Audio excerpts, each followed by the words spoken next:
United Nations. The Trump administration barred senior Iranian government officials from entering the United States on Wednesday, just hours after a failed attempt to renew diplomacy with President Hassan Rouhani as he attended an annual gathering of world leaders in New York. The order followed a new round of American economic penalties against Iran's largest oil customer to further squeeze the country's crumbling economy and force Tehran into new negotiations to limit its nuclear and military programs. Secretary of State Mike Pompeo said the United States was still open to talking to Iran, and hoped to tamp down inflamed tensions after leaders in the United States, Europe, and Arab nations blamed Tehran for attacks on oil fields in Saudi Arabia this month. "We want peace and we want a peaceful resolution," Mr. Pompeo said during a news conference Wednesday afternoon with President Trump. "In the end, it will be up to the Iranians to make that decision whether they choose violence and hate." The White House announced the new travel restrictions on senior Iranian government officials and their family members shortly after the news conference ended. In a statement, it described the Iranian government as a state sponsor of terrorism that threatened the stability of the Middle East and beyond. "It was an extraordinary declaration, given its timing." Mr. Rouhani and more than 80 of his top diplomats and aides were in New York attending the annual United Nations General Assembly. However, the travel ban was not expected to force them to leave. The United States generally issues visas to allow foreign leaders to come to United Nations headquarters, but tightly restricts their movements while in New York. A similar travel ban was issued against members of President Nicolas Maduro's government in Venezuela, which the Trump administration is trying to oust. In a morning speech to the General Assembly, Mr. Rouhani appeared to shut down any attempt at détente with what he described as an enemy who uses sanction and poverty as a tool. He also devoted considerable time to berating the Trump administration for inviting him to talk while threatening Iran. "If you want a yes response, then the only road to negotiations is returning to your commitments," Mr. Rouhani said, referring to Mr. Trump's repudiation of a 2015 nuclear accord that eased international sanctions in return for limiting Iran's nuclear activities. "A photo opportunity is the last stop, not the first stop." The new economic sanctions were announced by Mr. Pompeo at a conference sponsored by United Against Nuclear Iran, an advocacy group that Tehran this week said it was considering declaring a terrorist organization. Mr. Pompeo said the sanctions would punish certain Chinese entities and business executives for defying American financial restrictions that aim to stop Iran from exporting oil. China has been the biggest foreign buyer of Iran's oil, a crucial Iranian export. Last year, roughly 6% of China's oil imports came from Iran. But in the past 2 months, Chinese state-owned companies have begun importing more oil from Saudi Arabia under tightening pressure from the Trump administration.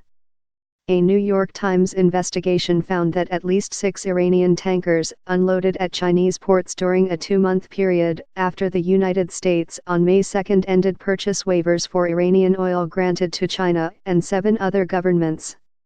In July, the State Department announced its first set of Iran-related sanctions against a Chinese oil company.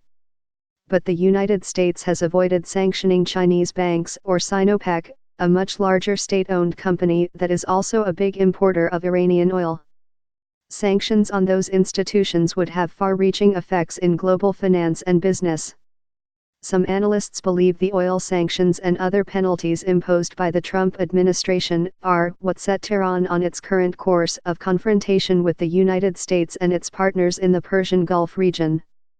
The administration's so-called maximum pressure campaign has not only failed to secure a better deal with Iran on its nuclear activities and problematic Iranian regional behavior, but actually created problems that did not previously exist, said Andrew Miller, a former State Department official who is Deputy Director for Policy at the Project on Middle East Democracy.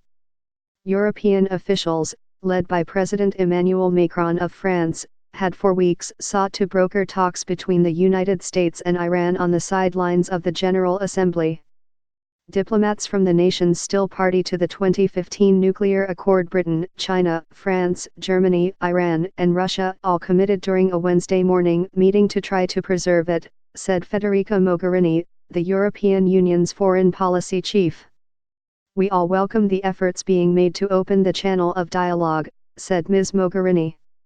She predicted it would be difficult to save the nuclear deal but said Iran could easily return to compliance. Iran's foreign minister, Mohammad Javad Zarif, described it as a good meeting but declined to comment further. The diplomatic breakdown followed an overnight flurry of messages between Iranian and European officials about a possible meeting on Wednesday between Mr. Rouhani and Mr. Trump. Hardline members of the power hierarchy in Iran who are especially suspicious of the American government applauded Mr. Rouhani's rejection of talks. If such a thing happens, Messrs. Rouhani and Zarif must know they will pay a very high price, said Javad Karimi Gadussi, a member of parliament. At the nuclear conference, Mr. Pompeo appeared to taunt Iran, describing its panicked aggression in reaction to the American pressure campaign. He also said Iran's leaders respond to strength and not to supplication, and drew titters from the audience when he noted that Mr. Rouhani had claimed of working to bring peace to the Middle East. In his speech, Mr. Pompeo again accused Iran of bombing 4 oil tankers in the Persian Gulf in May, downing an unmanned American spy drone in June and attacking oil fields in Saudi Arabia this month as evidence of its long history of unprovoked aggression. Iran has denied responsibility for the September 14 strikes on the Saudi oil facilities, which Mr. Pompeo has called an act of war and which again raised the specter of a new military conflict in the Middle East.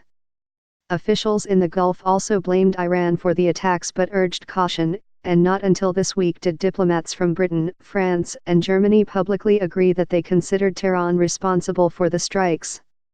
Mr. Pompeo said the United States also would intensify warnings to countries and companies against doing business with entities linked to the Islamic Revolutionary Guards Corps, a branch of Iran's military.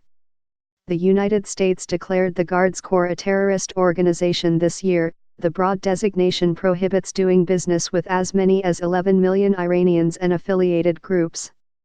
The developments at the United Nations unfolded as the fate of a Swedish-owned, British-flagged oil tanker, the Steno Impero, detained in Iran for months, remained unclear 2 days after the Iranians said the ship was free to leave.